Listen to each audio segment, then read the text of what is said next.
Hello people, welcome to JP Boxing. I'm JP and as always I'm here to discuss all things boxing here with you at JP Boxing. The clue's in the name, I don't need to give any more intro than that. Now I haven't been active on this channel for the last week or so for reasons I explained in a video yesterday, but allow all that. We're back now talking boxing and what a perfect time to be back, to be recovered from my illness, to be here ready to talk boxing with you again, because next weekend, or when you're watching this video probably, this weekend coming up, we have a little fight going on in Saudi Arabia called Beterbiev versus Beterbiev Bivol. I say little fight, obviously that's irony, obviously that's sarcasm. It's not a small fight. For the hardcore boxing fans, it's one of the biggest and best fights, probably the biggest and best fight that can be made right now. Now we've seen the likes of Spence versus Crawford and Fury versus Usyk in recent times. This Russian versus this Russian right here is the most exciting fight that could be made in boxing right now. Now I'm going to be talking about all of that on my channel tomorrow, but I just had to drop the intro for that right there. But this video, so yeah, stay tuned for that one tomorrow, my prediction for Beterbiev versus Bivol, because I'm sure you want to know, just like I want to know, not just like experts. I'm not saying I'm an expert or anything. I don't just want to know experts' picks for this. I watch the expert picks, but I want to hear fans' picks. I want to know who everybody is picking for Beterbiev versus Bivol, and I'm sure you want to know who I'm picking, especially if you're a subscriber to my channel and do rate some of the things I say about boxing. So yeah, stay tuned for that prediction video tomorrow. But first up, we have a really good undercard on the undercard of Beterbiev versus Bivol, and like I did for Joshua versus Dubois a few weeks back, I did a prediction video for all the undercard fights, because with this undercard, I wouldn't say it's the most evenly matched in terms of stackiness on the undercard, but there are some evenly matched fights. There's some tough fights to pick, some really tough fights to pick. One of them, you'll probably know which one that is. I won't do any spoilers just yet though, but there's a lot of big names as well. So of course it's all about the main event, but I think there's enough to talk about on this undercard. I'm going to do the same as I did with the Joshua Dubois undercard, and I think this undercard deserves a whole video dedicated to it, just where I go over each fight quickly, let you know a bit about each fighter just in case you don't know much about them,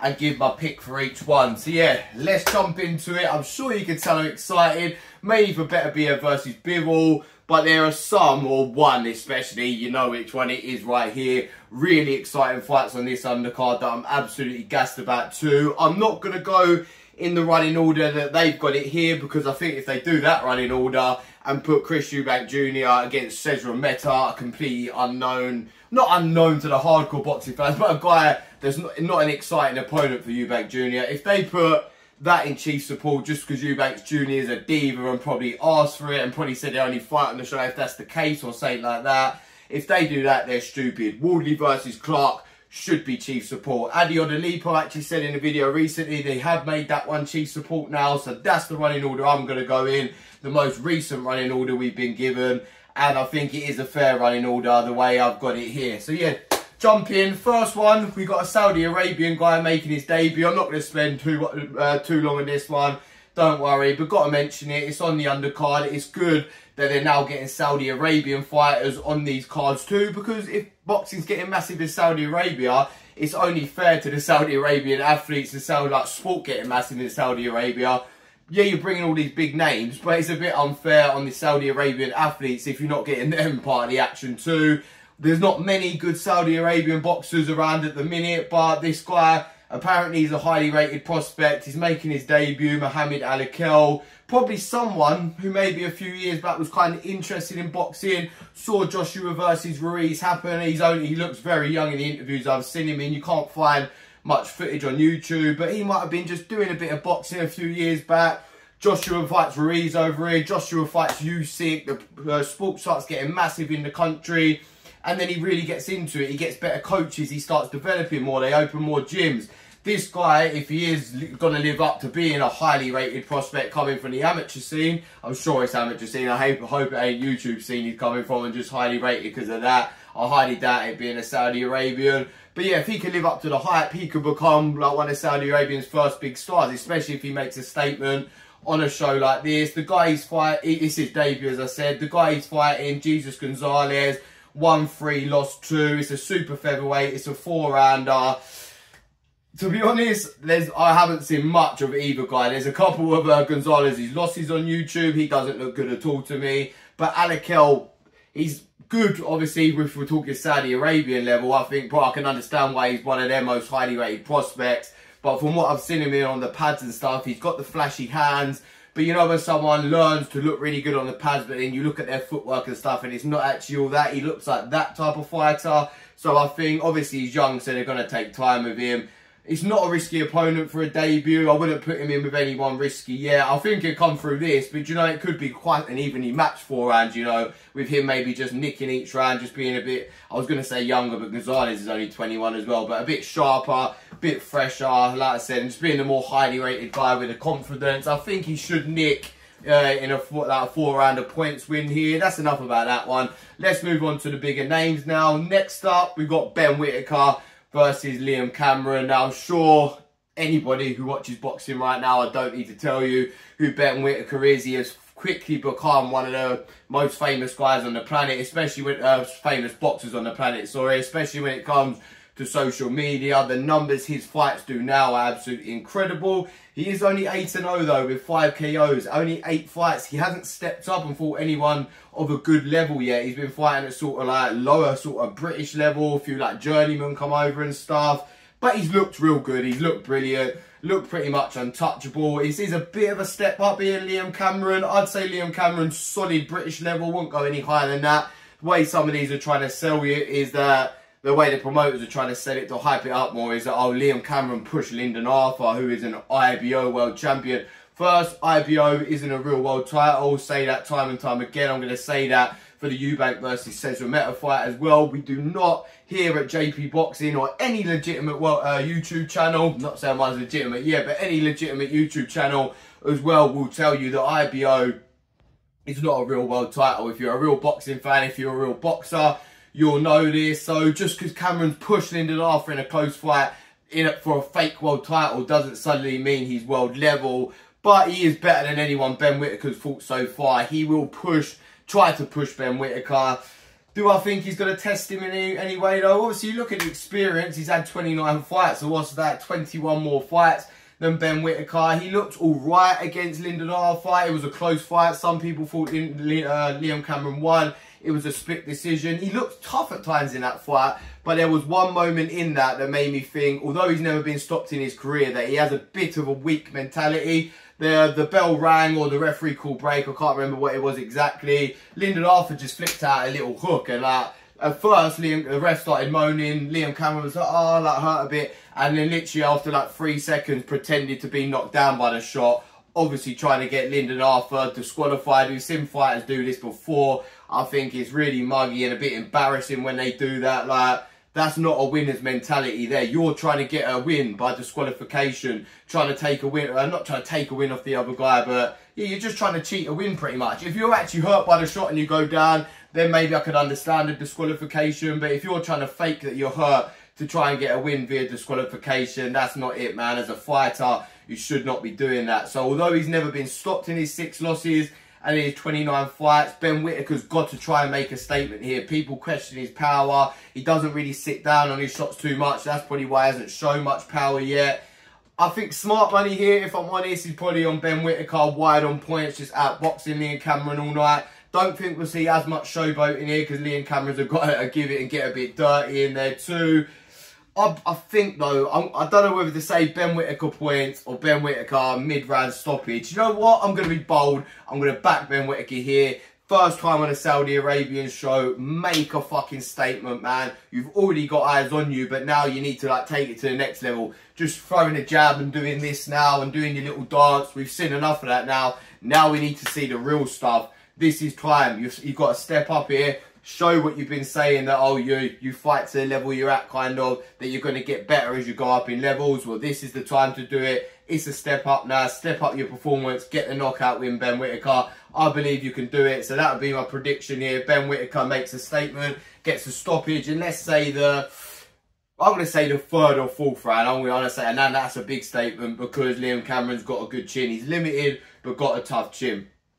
On to the next one, another world title fight on the card, Skye Nicholson versus Raven Chapman. I think this is actually the first ever women's fight to take place on one of these Riyadh season shows, which means it might even be the first female boxing match, professional female boxing match, or female boxing match period to ever happen in Saudi Arabia. I'm not sure on that one, but I know it's the first time on a Riyadh season card, so it very much could be, because these tend to be the blaze setters, the front runners for all things happening in Saudi Arabian boxing right now. Skye Nicholson's the champion, WBC featherweight world champion, 11-0 with 1 KOs. Not a lot of power, very, very good technically. One of the most stylish boxers around right now, slick southpaw. Raven Chapman, 9-0 with 2 KOs. Bit more limited, if I'm honest. I think she was actually on the GB squad as well. Had a decent amateur record, but Skye Nicholson went to the Olympics. Like, you can tell she's got the proper amateur slick pedigree. It's come over to the pros, but it hasn't been the most exciting. It's been slick, it's been stylish. Hasn't been the most exciting yet. This is going to be the biggest fight of her career so far, biggest name. Raven Chapman, I was looking at her record because I've seen her fight, but she's never really been in like an eye-catching fight in terms of up against another big name. She's put in a couple of unbeaten people, Johanna Sarabia, Lena Furtado, who was 9-0. No relation to Nelly Furtado. That might make it a slightly bigger win if it was the case, but I don't think so. So yeah, there's not much that these guys have done so far, but this is the time they come together now. Obviously, it's a world title fight, the first women's fight in Saudi Arabia. It's going to be super hyped. Both going to be looking to make a statement. I think Nicholson's just a few levels above. I think, as I said, she's more stylish, she's more slick, she's more neat. Raven Chapman will get dirty in there though. She loves a headbutt. I've seen a few fights of her where she's had her eyes cut open, her opponents had their eyes cut open. She's knocked someone down with a headbutt before. So she will get rough in there. And Nicholson, who likes to look pretty, likes to look stylish, it'd be interesting to see if she's getting thrown around by Chapman in there, how she handles that if Chapman's getting a bit dirty. That has to be Chapman's tactics. She has to turn this into a war, a dogfight. We haven't seen Nicholson in a fight like that before. Will she like it? Will she be able to handle it? Raven Chapman needs to find out the answers to that here, because that's her only way to win. I do think, though, Nicholson just outboxes her, keeps her away, doesn't get involved in any of the scrappy business, and wins wide on points. I'm talking maybe like an 8-2 on rounds. So obviously, women's world title fights, still 10 rounders. Skye Nicholson's talking about that. Skye Nicholson, after this, you've got to try and get that Amanda Serrano fight, man. You're the two superstars in this weight division. I know Amanda Serrano goes up and down, but if you can make that fight, Nicholson versus Serrano, that is the fight for Nicholson right now, and that is one she could win, and then you become a superstar. But obviously, they've got all the thing with Serrano only doing 12 rounders now, but Nicholson being the WBC champion and WBC not agreeing with the 12 rounders. But that's a whole rant for another video. But I just think Nicholson's levels and levels above the likes of Raven Chapman. She's got to target that Serrano fight next. But tough fight here. Get the win in here first. Now, up next, Eubank Jr., a guy that really everyone's been complaining. The guy is in there with Camille Cesarometa. That is very hard to say. I probably didn't even say it right there. But yeah, a lot of people are not expecting this to be a tough fight for Eubank Jr. For the types of names you want to see Eubank Jr. in there with, this ain't it. It's 12 rounds at middleweight. But that being said, Cesarometa is a sort of, I won't even say fringe world level, but just below fringe world level guy now. He's only lost to Munguia and Golovkin, beaten a lot of other sort of like guys that are around his level. Eubank Jr. is not like, everyone hypes him up because of his name, that he is some like world beater, some world class superstar slick boxer. He is not that. If you look at his last two fights, he got stopped by Liam Smith in 4 rounds, got absolutely obliterated and taken apart. And in the rematch, it took him 10 rounds to stop a Liam Smith that had 2 busted ankles and couldn't even walk properly. You could tap Liam Smith and he was falling over in that fight, and Eubank Jr. could just not get him out of there. I think people are getting way too carried away with Eubank Jr. turning it around and getting the win in that fight. It was more that Liam Smith just turned up absolutely fucked for whatever reasons. Physically, mentally, overweight. He just looked fucking shit. And Eubank Jr. obviously did what he had to do and took advantage of that. But yeah, I don't think Eubank Jr. is world level. I don't think he's going to look brilliant against Cesarometa. I just think it's an opponent with a decent name. Only 2 losses against 2 of the best, Munguia and Golovkin. They could sell it for that reason. But yeah, I think Eubank Jr., Labour's probably here to like a points win again. I'm looking at a lot of these now, and it could be a long night, people. A lot of these could go the distance. And yeah, I think Eubank Jr. tries to go through the gears, but starts to realise now at the age of 34, 35, he ain't really got it like that anymore. Maybe he never really had it anyway, did he?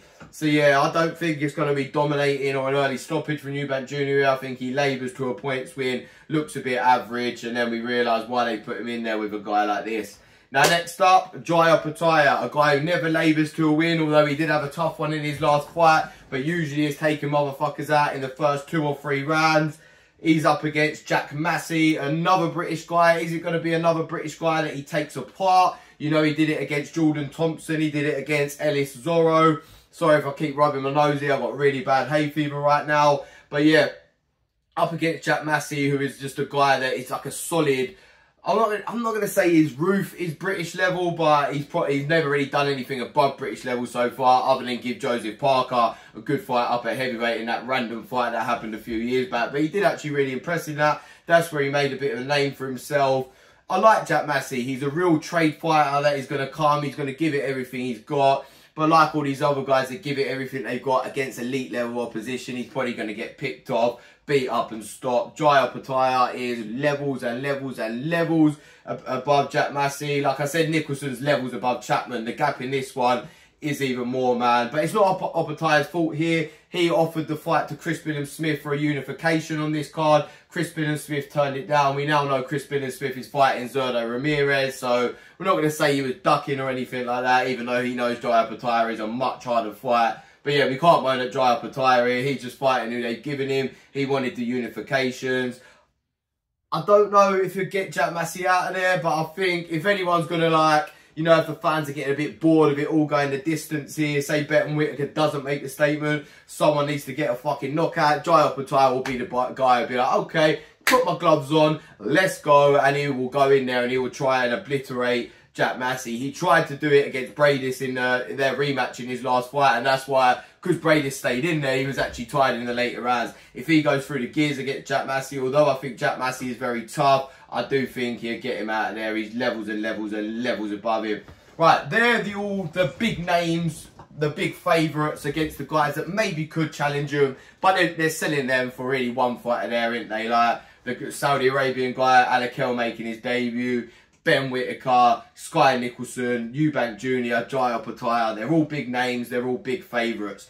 But there's one fight left on the card, people, that really should be a main event in Britain at the O2 Arena, maybe even bigger now, like a small stadium or something like that. Premier League Stadium, Ipswich Stadium, I don't know how much that holds where Fabio Wardley is from. I would go to it wherever Ipswich is in the country, I don't know, but I would travel to this fight if it was happening. But as British fans, we're going to have to put up with it. I say put up with it, at least we're fucking getting it straight away again. Seeing this fight, man, in Saudi Arabia, watching it on our TVs. I'm going to be over in Gran Canaria on holiday. I'm making sure my bum is glued to the seat for this one. I've got my drink ready, had a piss, because there's no way I'm missing even a second of the action in this fight. And if you've seen the first one, Fabio Wardley versus Fraser Clark won back in March. It was Mother's Day, March the 31st. And shit, man, it was unbelievable. I remember it because it's Mother's Day. Love my mum, but I will always remember Mother's Day 2024 for this fucking incredible fight right here. One of the best, not just British heavyweight fights you'll ever see. One of the best heavyweight fights, period. It was like a White Chisora one type of vibe. If you haven't seen it, what the fuck are you doing? Not even if you're not a British boxing fan, just any boxing fan in the world. After this video, finish this video first, of course, but go watch this fight, the first fight between these, and then you'll be so excited for the rematch. The first fight was obviously a draw. Fabio Wardley retained his British heavyweight title, and I think it was the Commonwealth heavyweight title too that was on the line.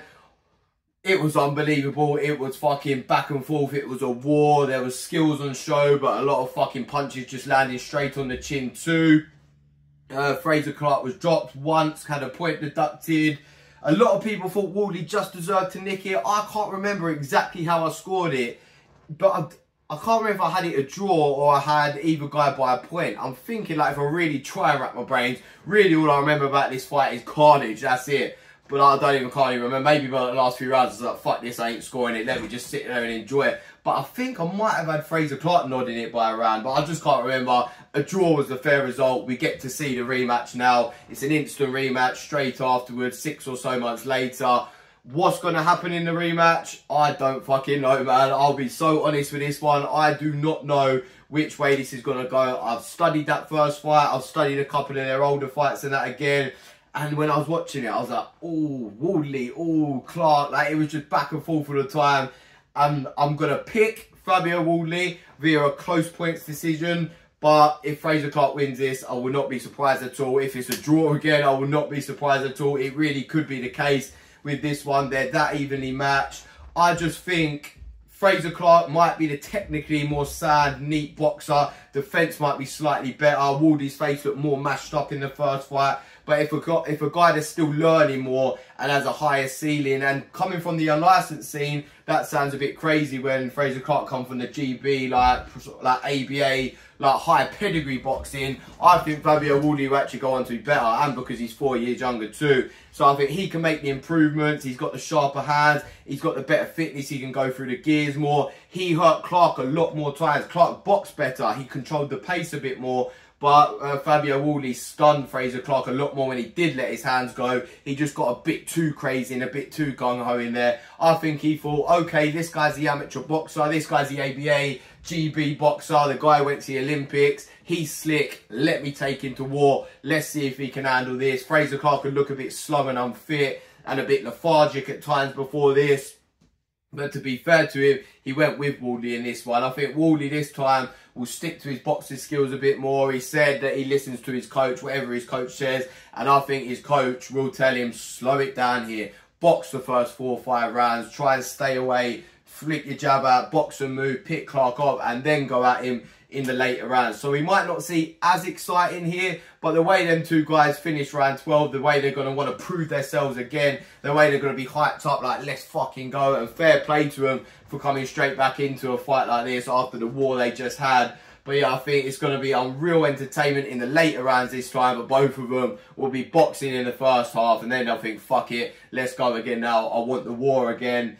And as I said, I'm going to go Fabio Wardley, really close points decision, maybe like a 115, 113 across the board, maybe 116, 112. But yeah, another brilliant fight where you'd be saying, like, fuck it, let's do the trilogy. But where they go next, let's not think about that right now. That's all I'm thinking about, that fight, because it's going to be unreal. Yeah, that's the undercard for this one, people. What else is going to be unreal? Artur Beterbiev versus Beterbiev Bivol. This undercard is really good. That main event is fucking phenomenal. Stay tuned for that. And as always, in the comment section below, let me know if you disagree with any of my picks here. Mainly who you picking in Wardley Clark, because that's the one we're really all interested in. That's the evenly matched one. That's the one that's going to be a fucking war. And then, as I said, stay tuned for my Beterbiev versus Bivol prediction tomorrow. I'm going to be on holiday next week, so I ain't going to be posting as much, but I'll do a couple videos throughout the week on Beterbiev versus Bivol. And of course, wherever I'm at on holiday in Gran Canaria, I'm going to find a sports bar, I'm going to watch this fight, and I'll tune in with you guys on the Sunday in the hotel room or something and do my post-fight report. So yeah, stay tuned for that. And if you like my videos, people, please like and subscribe, because there's plenty more coming at JP Boxing now. Thank you.